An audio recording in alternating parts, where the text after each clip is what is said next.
কতবার যে আমি তোমাকে স্পর্শ করতে গিয়ে গুটিয়ে নিয়েছে হাত, সে কথা আমার ঈশ্বর জানে না। তোমাকে ভালোবাসার কথা বলতে গিয়েও কতবার যে সে কথা আমি বলি, সে কথা আমার ঈশ্বর জানে না। তোমার হাতের মৃদু কড়া নাড়া শব্দ শুনে জেগে ওঠার জন্য দরজার সঙ্গে চোখের মতো আমি কেঁদে রেখেছিলাম আমার কর্ণজোর।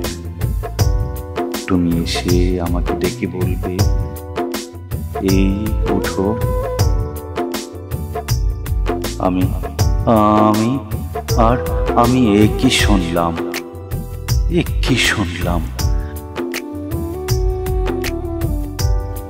এমত উল্লাসে নিজেকে নিক্ষেপ করব তোমার উদ্দেশ্যে। কতবার যে এরকম একটি দৃশ্যের কথা মনে মনে কল্পনা করেছি, সে কথা আমার ঈশ্বর জানে না।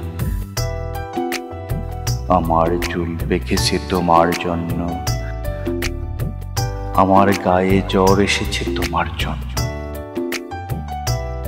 আমার ঈশ্বর জানেন আমার মৃত্যু হবে তোমার জন্য।